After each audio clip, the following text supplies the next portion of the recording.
Ini adalah video pertama pembahasan materi statistika. Pada video ini, kita akan belajar bagaimana cara menyajikan data dalam tabel distribusi frekuensi.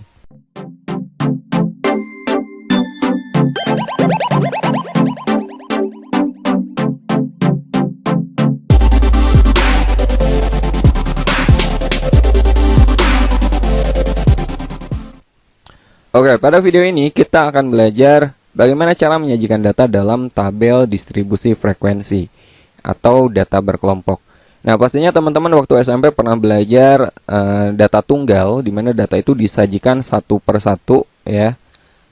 Seperti berikut ini. Ini data tunggal karena datanya disajikan satu per satu. Misalkan ini adalah nilai penilaian akhir semester atau PAS matematika dari 80 orang siswa.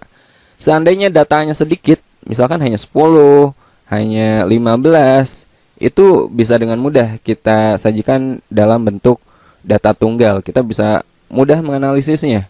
Tapi jika datanya segini banyaknya teman-teman, ya terutama kalau lebih dari 30 data, sebaiknya data ini kita sajikan dalam data berkelompok. Sekarang teman-teman bandingkan data ini kalau kita sajikan satu per satu atau dalam bentuk data tunggal, ini adalah data mentah ya, atau raw data. Sekarang bandingkan dengan data kalau kita sajikan seperti ini. Nah, ini data yang sama, tapi bedanya kalau ini kita sajikan satu per satu, kalau ini datanya sudah kita kelompokkan dalam beberapa interval. Ya. Nah, jika datanya kita sajikan dalam tabel seperti ini disebut sebagai tabel distribusi frekuensi. Distribusi itu sebaran, ya, sebaran. Dan ini frekuensinya. Jadi ini kita kelompokkan ke dalam beberapa interval yang disebut kelas. Nah, jika kita bandingkan data pertama yang masih disajikan satu per satu dengan data yang sudah kita kelompokkan dan kita sajikan dalam tabel distribusi frekuensi, tentunya data yang sebelah sini dalam tabel distribusi frekuensi, data ini akan lebih cepat kita tangkap dan mengerti. Beda dengan data ini. Misalkan teman-teman mau melihat nilai siswa yang paling banyak itu pada kisaran berapa? Kalau datanya satu per satu kayak gini, ini sulit kita membacanya. Ya, tapi kalau sudah dalam bentuk tabel ini, kita bisa lihat, oh data siswa yang paling banyak itu yang ini nih, ada di antara 71 sampai 80 nilainya. Kita bisa membacanya dengan lebih cepat.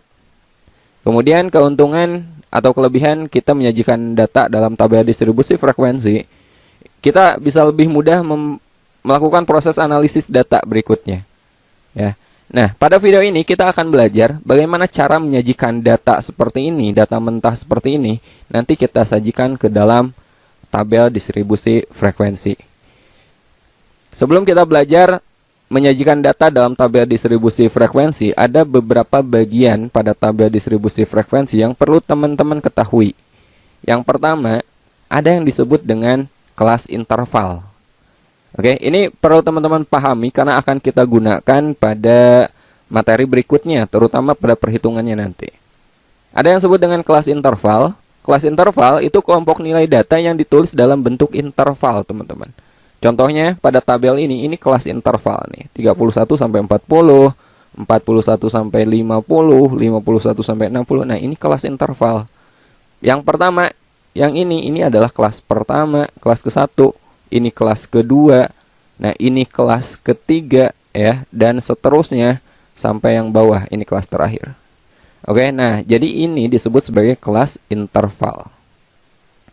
Kemudian yang kedua ada yang disebut dengan batas kelas. Oke, nah kita udah tahu, oh ini kelas nih. Sekarang apa itu batas kelas? Batas kelas ada dua ya, ada batas bawah. Batas bawah itu batas ujung bawah pada suatu kelas. Jadi setiap kelas ini memiliki dua batas, teman-teman. Batas bawah itu batas paling kecilnya. Misalkan pada ini kelas pertama ya. Ini kelas pertama, batas bawahnya itu adalah 31. Karena ini nilai paling kecil. Ya. Kemudian ada yang disebut dengan batas atas. Batas atas itu batas ujung atas pada suatu kelas, nilai terbesar pada rentang kelas tersebut. Jadi pada kelas pertama ini 31 ini batas bawahnya, 40 ini batas atasnya. Mengerti ya? Coba pada kelas ketiga. Nah, ini kelas ketiga nih. Batas bawahnya 51, batas atasnya 60. pada kelas terakhir, yang ini, batas bawahnya itu 91, batas atasnya 100. Jelas ya? Ini yang disebut dengan kelas, ini yang disebut dengan batas bawah, ini batas atas. Ini batas bawah, ini batas atas. Oke? Kemudian berikutnya, ada yang disebut dengan tepi kelas. Tepi kelas juga ada dua, ada tepi bawah dan ada tepi atas. Tepi bawah atau kita singkat dengan TB, itu batas bawah dikurangi ketelitian data, ya. Batas bawah dikurangi ketelitian data. Nah, kalau tepi atas itu batas atas kita tambah dengan ketelitian data. Ketelitian data, nah ini sebagai catatan, jika datanya adalah bilangan bulat, maka ketelitian datanya adalah 0,5. Contohnya, pada tabel ini datanya itu bilangan bulat, gak ada komanya ya. Jadi ketelitian datanya adalah 0,5. Nah, misalkan kita mau nyari tepi bawah. Tepi bawah kelas pertama, tepi bawah itu batas bawah dikurangi ketelitian. Nah, untuk bilangan bulat seperti ini ketelitiannya adalah 0,5. Jadi tepi bawah kelas pertama itu berarti 31 dikurangi 0,5. Berapa? 30,5. Nah, ini tepi bawah kelas pertama. Kalau tepi atas, itu batas atas ditambah ketelitian data. Ya, berarti batas atas yang ini 40 ditambah 0,5. 40,5. Nah, ini tepi atas dari kelas pertama. Tepi bawah kelas kedua sama, berarti 41 kita kurangi dengan 0,5. 40,5. Nah, ini tepi bawah dari kelas kedua. Tepi atasnya ditambah 0,5. 50,5 gitu. Coba kelas ketiga sama, tepi bawahnya tinggal dikurangi 0,5. 51 kurangi 0,5, 50,5. Nah, tepi atasnya tambah 0,5. 60,5. Kelas keempat sama ya. Tepi bawahnya kurangi 0,5. 61 kurangi 0,5 itu 60,5. Tepi atasnya berarti 70 tambah 0,5, 70,5. Nah, ini tepi bawah, ini tepi atas, dan seterusnya. Nah, jika datanya memuat satu tempat desimal, maka ketelitian datanya adalah 0,05. Beda lagi, misalkan ini datanya dalam ada komanya ya. Misalkan 31,6 misalkan. Oh, berarti tepi bawahnya bukan dikurangi 0,5, tapi dikuranginya 0,05. Oke, tapi kebanyakan datanya itu dalam bilangan bulat. Nah, kita lanjut berikutnya, ada yang disebut dengan panjang kelas. Panjang kelas, cara mencarinya itu tepi atas dikurangi tepi bawah. Ya. Nah, pada tabel ini semua kelas ini panjang kelasnya akan sama, teman-teman. Panjang kelas itu panjang kelasnya itu semua sama. Jadi teman-teman mau ngambil tepi atas dan tepi bawah kelas berapapun boleh aja. Misalkan mau kelas pertama yang dipakainya, berarti panjang kelas ini tepi atas dikurangi tepi bawah kan. Tepi atasnya berapa? 40,5. Jadi panjang kelasnya adalah 40,5 dikurangi 30,5. Berapa? 10. Oh, ternyata panjang kelas ini 10. Mau kelas kedua yang dipakai 50,5 dikurangi 40,5 juga boleh. Hasilnya akan sama. Ya, itu panjang kelas. Atau cara yang mudah, bisa juga caranya seperti ini. Langsung aja batasnya dikurangi 40 dikurangi 31 lalu ditambah 1, bisa seperti itu. Ya, bisa batas atas dikurangi batas bawah kemudian ditambah 1. Nah, itu juga boleh mencari panjang kelas. Oke, berikutnya ada yang disebut dengan titik tengah kelas. Nah, titik tengah kelas itu setengah kali batas atas ditambah batas bawah. Misalkan kita mau nyari titik tengah dari kelas pertama, berarti setengah kali 31 tambah 40 gitu. Ya, berapa? Nah, itu titik tengah. Titik tengah kelas kedua sama, berarti setengah kali 41 tambah 50. Sama dengan berapa? Nah, itu titik tengah. Nah, itulah beberapa bagian pada tabel distribusi frekuensi yang perlu teman-teman ketahui. Nah, sekarang kita akan coba mengelompokkan data atau menyajikan data dalam tabel distribusi frekuensi atau mengelompokkan data dalam kelas-kelas interval. Nah, langkah-langkahnya adalah yang pertama, teman-teman tentukan dulu jangkauannya. ya. Jangkauan itu data terbesar dikurangi data terkecil. Nah, oke, yang pertama tentukan jangkauan.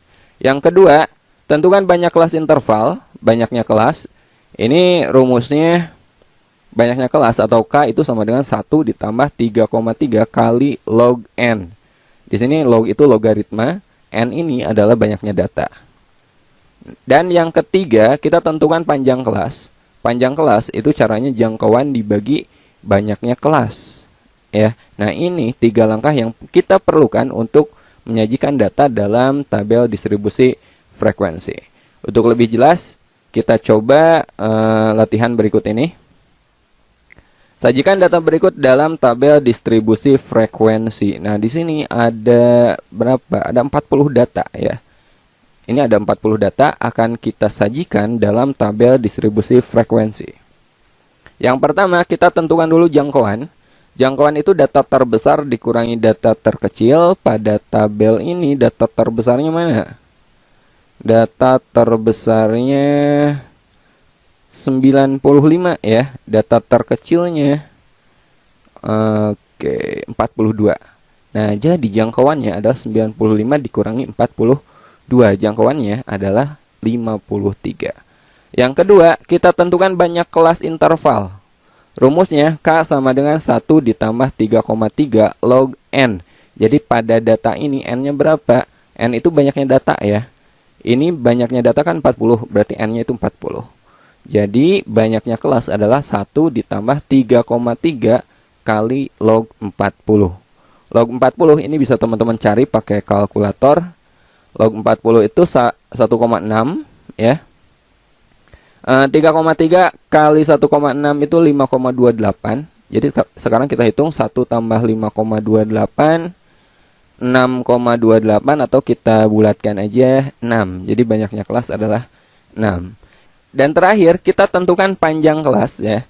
Panjang kelas itu caranya jangkauan kita bagi dengan banyaknya kelas interval. Jadi pada soal ini ya, jangkauannya tadi kita udah dapat 53 dan banyaknya kelas interval adalah 6. Jadi panjang kelasnya adalah 53 kita bagi dengan 6. 53 dibagi 6 itu 8,83. Ini kita bulatkan aja 9. Jadi panjang kelasnya adalah 9.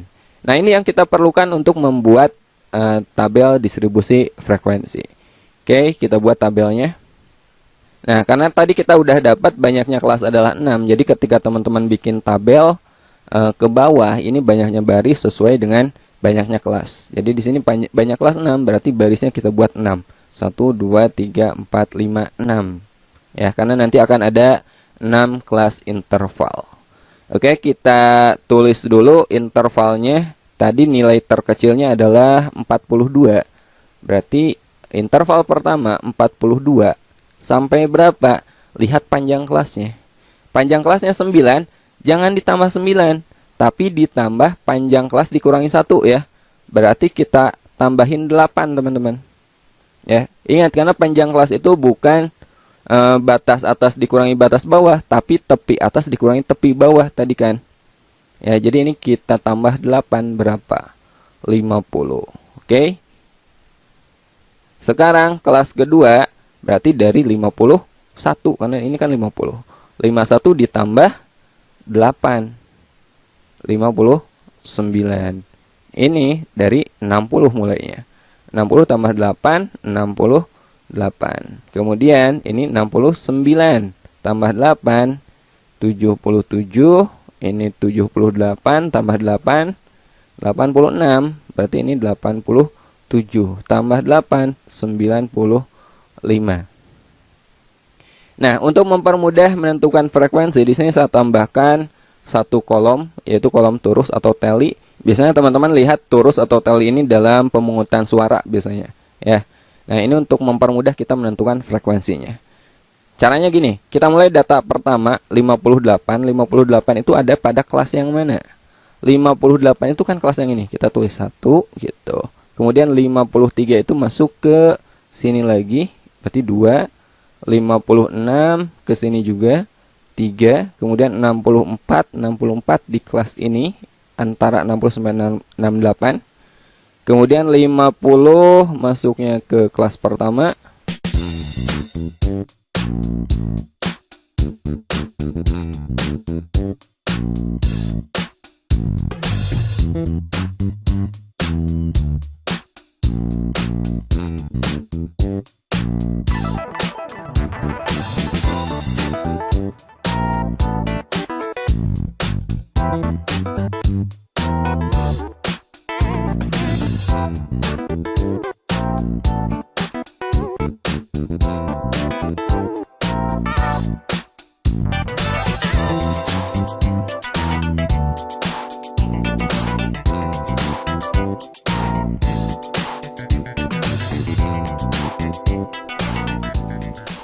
Dan 65 di sini ya.